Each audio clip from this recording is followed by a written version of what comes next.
Naranasan mo na bang matawa sa sobrang cheesy na pick-up line ng kaibigan mo?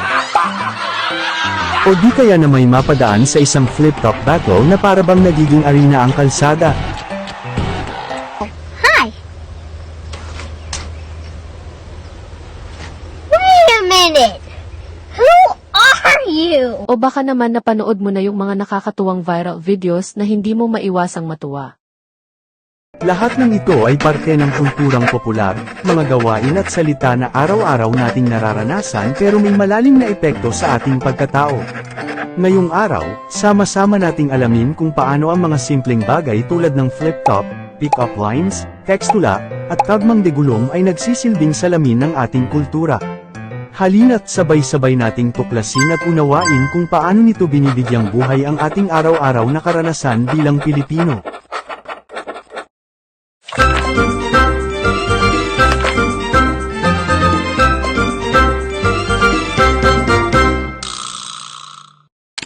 Ano nga ba ang kultura?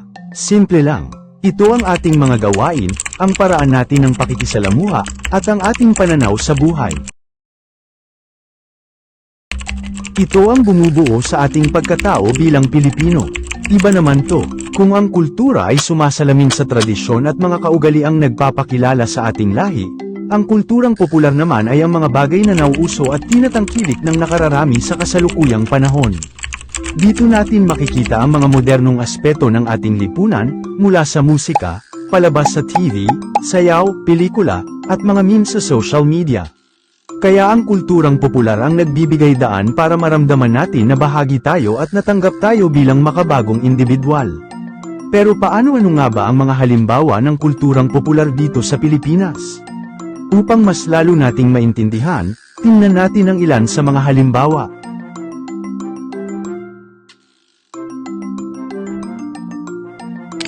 Isang malaking parte ng kulturang popular ay ang dulaan at panulaang Pilipino, na binigyan natin ng bagong twist para mas exciting.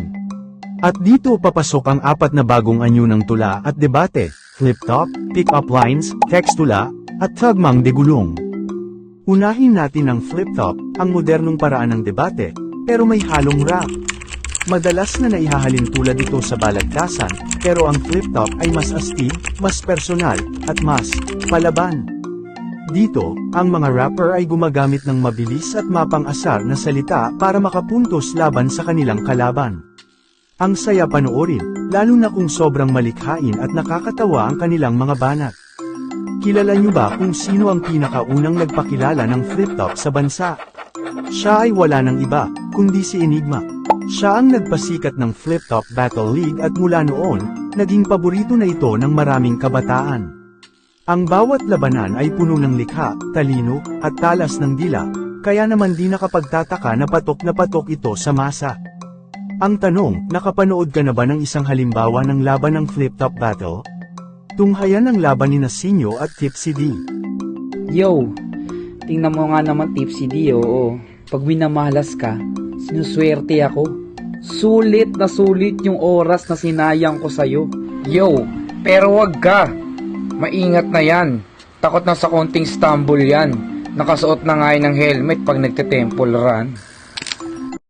Ang tema ng flip-top ay karaniwang umiikot sa mga paksa, tulad ng lipunan, politika, pag-ibig, at mga personal na karanasan. Ang estilo nito ay naglalaro ng maging masigla at nakakatawa, kadalasang may mga di inaasahang sagot at malikhaing mga linya. Sunod naman ay ang pick-up lines, sino bang hindi kinikilig at nakiuso dito? Sana Sabado na lang ako, tapos ikaw ang Linggo. Bakit? Para ikaw ang kinabukasan ko. Ito ay yung mga linyang minsan sobrang cheesy, pero laging nakakakuha ng ngiti. Kung si Bagtong ang dating riddle, ang pick-up lines naman ay ang hugot ng modernong panahon. Naalala niyo ba si Boy Pickup? O kaya naman si Senator Miriam Defensor Santiago at ang kanyang mga iconic na banat. Sila ang mga sikat na personalidad na nagpasikat ng ganitong klaseng harana sa salita. Narito ang ilan sa mga halimbawa ng mga kwelang pick-up line. Miss, parang kulang ang kwento ko kapag wala ka. Kasi, ikaw ang plot twist. Alam mo ba, parang ang traffic sa EDSA. Hindi ka mawala-wala sa isip ko. Pero kung si Boy Pickup ang babanat, ganito ang linyahan niya. Unan ka ba? Bakit? Kasi kumukulo ang tubig. Oh diba, walang connect. Ang tema ng pick-up line ay karaniwang umiikot sa pang-akit at pagpapahayag ng interes sa isang tao. Ang estilo ng pick-up line ay nakatuon sa kasiyahan, pagkakaakit, at paglikha ng positibong impresyon. Ang meme ay isang larawan, video, o teksto na kadalasang nakakatawa at mabilis na kumakalat sa internet. Isipin mo ito parang isang biro o kwento na pinag-uusapan ng mga tao. Ang mga tao ay nagbabahagi ng memes para magpatawa o magpahayag ng nararamdaman nila sa isang masayang paraan. Halimbawa, Hey, y'all, come look at this. Hanapin natin ang ilang mga estudyante dito na maagang pumunta. Ate, kumusta? Excited ka na bang pumasok? Anong oras dapat nag-schedule mo? 9. So bakit nandito ka na ganyong kaaga? Anong oras ka pumunta dito? 6. 6 o'clock. So anong nararamdaman mo na mag-face-to-face classes na? Wala. Masaya ka ba? Opo. Okay, masaya na, parang hinalulungkot si ate.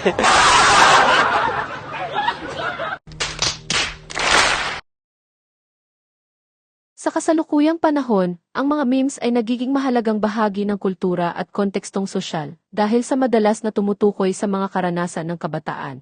Mula sa pag-aaral, ang memes ay hindi lamang simpleng aliw. Sila ay may malalim na implikasyon sa kultura at lipunan, nagsisilbing salamin ng ating mga karanasan at pananaw sa mundo. Ang tekstula naman ay nasa digital world. Ito ay tula na isinulat sa cellphone, tamang-tama sa panahon ng text messaging. Isipin mo na parang modernong dalit, Diona, at talaga, pero sa cellphone. Ang tekstula ay isang anyo ng makata na madali mong maipahayag kahit nasa kalsada, opisina, o kahit sa pagkain sa fast food. Nagsimula ito noong 2003 sa Institute of Creative Writing ng Diliman. Ito ay isang pagsisikap na gawing accessible ang tula sa lahat gamit ang teknolohiya. Sa pamamagitan ng iyong telepono, pwede kang maging makata sa loob ng ilang minuto, at maipadama ang iyong mga ideya sa buong mundo. Paano gumawa ng tekstula? I-type agad sa phone ang ideya, minsan ang inspirasyon ay dumating biglaan, kaya't importante na mabilis itong i-type para hindi mawalan ng lasa. Isipin ng sukat, 8 o 12 pantig per linya, ito ang magiging balangkas ng iyong tula. Ang tamang sukat ay nagbibigay ng ritmo at daloy sa iyong mensahe. Tiyakin na may tugma at ritmo, ang tugma at ritmo ay nagbibigay ng musika sa iyong tula, kaya't iwasang maging flat. I-save at i-share sa iba, huwag itago ang iyong obra. I-share ito sa mga kaibigan, pamilya, o sa social media upang makita nila ang iyong likha. Simple, di ba? Pero sa simpleng mensahe, nakakalikha tayo ng makabuluhang sining. Narito ang ilang halimbawa ng tekstula. Babalik pa ba ang dati? Kada araw, merong bati. Magkausap hanggang gabi. Kailan nawala ang dati? Pwedeng ikaw, baka ako. Dating ginto, naging bato. Ayos lang sa'kin. Sa'yo, mahirap nga ang magbago. Ang tekstula bilang isang anyo ng tula ay kadalasang naglalaman ng mga tema na may kaugnayan sa pagmamahal, pakikipagkaibigan at mga karanasan sa buhay. Ang tekstula ay isang makapangyarihang anyo ng sining na hindi lamang naglalarawan ng damdamin, kundi pati na rin ang kulturang sosyal na nagbibigay linaw sa mga pananaw at karanasan ng tao sa lipunan. At ang huli at di papahuli, ang tagmang digulong. Nakita mo na ba yung mga nakakatawang tula sa loob ng jeep o bus? Mga simpleng paalala na laging may halong humor. Ito ay bahagi ng proyekto ng National Book Development Board, NBDB, at ng Light Rail Transit Authority, LRTA, para dalhin ang tula sa masa, sa literal na masang sumasakay sa pampublikong transportasyon. Ang Tagmang Digulong ay hindi lamang isang proyekto para sa sining kundi isang paraan upang gawing masaya at kaakit-akit ang pagbibigay ng impormasyon sa mga pasahero. Ang mga ito ay isinulat upang magbigay ng mga simpleng paalala at aral sa paraang magaan at masaya, gamit ang tula bilang isang medium na madaling maunawaan at ma-appreciate ng lahat. Ilan sa mga halimbawa ng Tagmang Digulong ay ang mga sumusunod. Sa jeep na maaga, bawal maging pabigat. Pag mahuli ka ng bayad, Bababa ka dapat. Isang tula na nagtuturo ng disiplina sa pagbabayad ng pamasahe habang nagbibigay ng ngiti sa mga pasahero sa umaga. Huwag makikipagtulakan, mahuhulog ka sa kalsada. Kung gusto mo ng space, mag-taxi ka na lang. Nagpapakita ng isang praktikal na paalala sa mga pasahero na mag-ingat sa kanilang paggalaw sa loob ng pampasaherong sasakyan. Ang mga tula sa jeep ay sumasalamin sa buhay ng Pilipino, simple pero puno ng saya at aral. Ang mga ito ay nagdadala ng ngiti sa mukha ng mga pasahero habang nagbibigay ng mahalagang mensahe, na nagpapakita ng kakayahan ng tula na makipag-ugnayan sa masa sa isang makulay at masayang paraan. Sa bawat saksi ng Tagmang de Gulong, nakakakita tayo ng isang piraso ng kulturang Pilipino na naglalaman ng aral, humor, at pagkakaisa.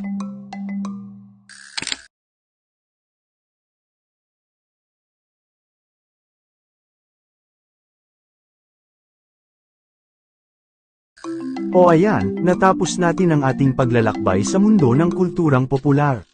Mula sa namemersonal na flip top, nakakakilig na pick-up lines, makabagong tekstula, at tulang Tagmang de Gulong, tunay na nakakatuwang makitang ang ating kultura ay buhay na buhay, nagbabago, ngunit nananatiling Pilipino sa puso't diwa. Sa huli, ang kulturang popular ay hindi lang basta uso. Isa itong paraan ng pagkilala sa ating sarili at sa ating mga kapwa, kung paano tayo nagkakaintindihan, at kung paano natin pinapahalagahan ang simpleng araw-araw. Dahil dito, pinagdiriwang natin ang pagiging Pilipino sa lahat ng oras. Maraming salamat, at huwag kalimutang ipagpatuloy ang pagiging malikhain.